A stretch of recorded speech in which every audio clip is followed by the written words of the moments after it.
When that mistletoe is above, can you sign of driving the sleigh? Or was it the Grinch and he got away?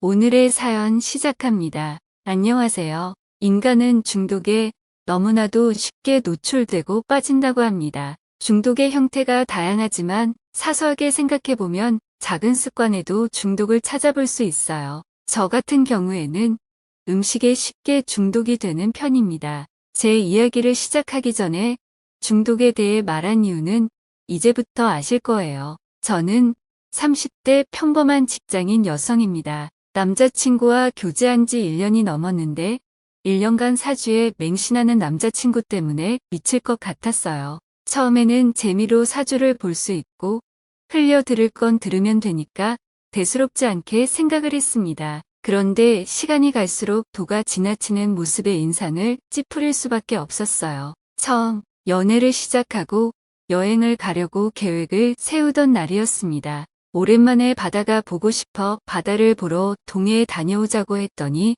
남자친구는 알겠다고 했어요. 펜션 예약도 하고 이제 가는 일만 남은 상태에서 갑자기 남자친구가 제게 말도 없이 펜션을 다 취소한 겁니다. 오션뷰에 좋은 펜션을 겨우 예약했고 일주일도 안 남은 상황이라 위약금으로 절반 가까이 물어줘야 했어요. 펜션을 반반씩 내기로 했는데 남자친구는 제게 이렇게 말을 했습니다. 어차피 우리 펜션을 반반 내기로 했으니 남은 돈 반 위약금 반 이렇게 내자고요. 너무 황당해서 왜 말도 없이 취소했는지에 대해서 따져 물었습니다. 그러자 남자친구는 일부러 그런 건 아니고 점을 보러 갔는데 올해는 물을 멀리하는 게 좋다고 해서 취소했다는 거예요. 본인이 물과 가깝게 지내면 좋지 않은 기운들이 흘러온다며 하는 일도 망할 수 있고 금전적 손실이 커진답니다. 심지어 무당에게 여행을 앞뒀다고 하니 바다 쪽은 기운이 좋지 않다고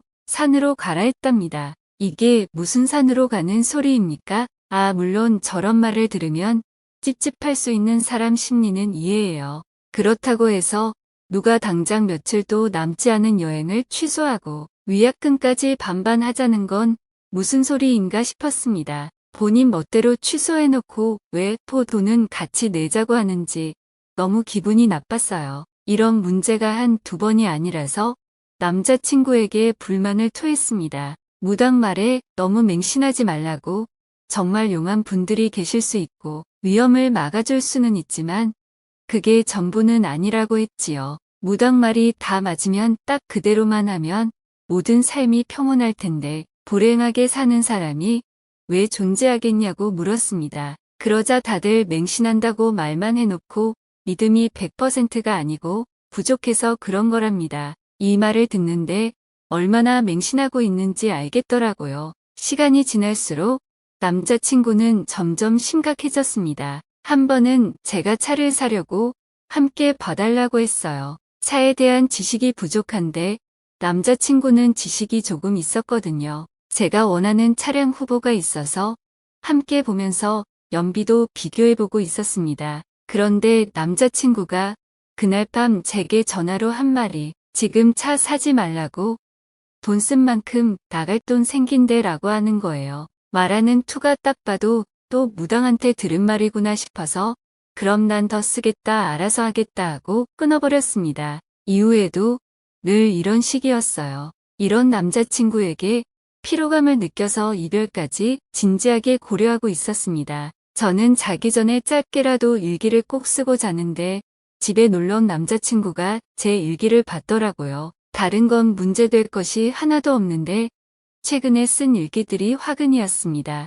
남자친구와의 헤어짐을 고려하고 있다는 내용과 어떻게 해야 할지 모르겠다는 등등의 내용을 적었거든요. 일기는 제 하루 일과를 마치며 가장 솔직한 마음을 담는 거라고 생각해서 저는 다 적어 내려갔습니다. 그런데 그걸 본 남자친구는 다소 충격을 받은 듯 오히려 제게 결혼을 하자고 했지요. 그 와중에도 바로는 어렵고 본인 정년기가 딱 2년 남았으니까 2년만 있다가 하자며 지금은 약혼 정도 어떠냐고 물었습니다. 그야말로 진절머리 난다는 말을 딱 이럴 때 쓰는 거구나 느꼈어요. 남자친구에게 똑부러지게 말했습니다. 내가 그렇게 싫다는데 바뀌지 않는다면 나 역시 이 만남을 유지할 필요가 없다고 딱 한 달 정도 우리 사이를 지켜보겠다고 했어요. 그 이후에도 변함이 없다면 난 헤어질 거라고 말했습니다. 적잖은 충격을 받은 듯 했지만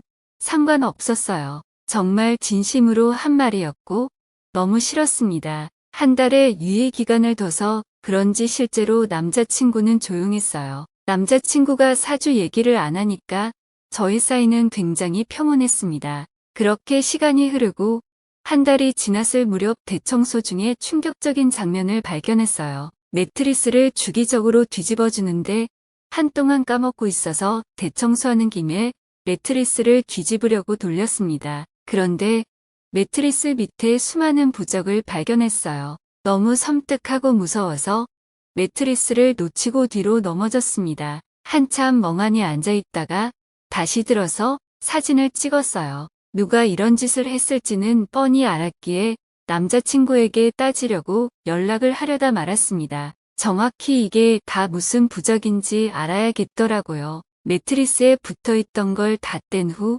무당집을 찾아갔습니다.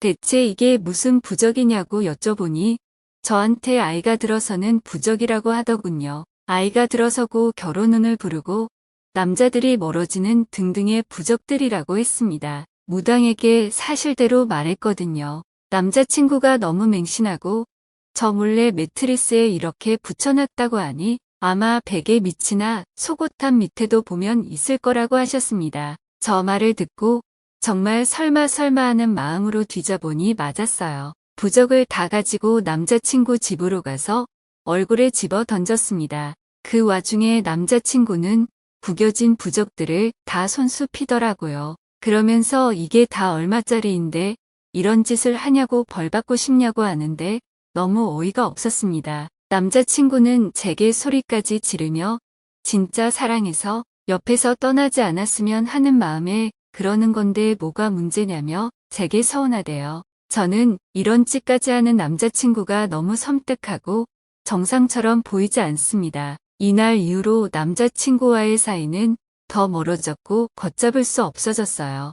남자친구의 연락을 일방적으로 피하고 있는데 도대체 어떻게 해야 할지 모르겠습니다. 하다못해 분위기 내고 뜨거운 시간을 가지려는 바로 그 순간에도 무당이 안 좋다 한 날이면 안 해요. 좋고 안 좋고의 기준이 뭔지도 모르겠지만 무당이 좋다 한 날이면 어떻게든 하려고 합니다. 이런 남자친구의 모습이 짐승 같기도 하고 그냥 너무 싫은데 저 대체 어떻게 해야 할까요? 이별을 고한다고 해도 쉽게 헤어지지 않을 것 같은데 안전 이별할 수 있는 방법은 뭐가 있는지 모르겠습니다. 잘못 건드렸다가 오히려 제가 더 당할까봐 두려운데 제게 좋은 의견을 내주시겠어요?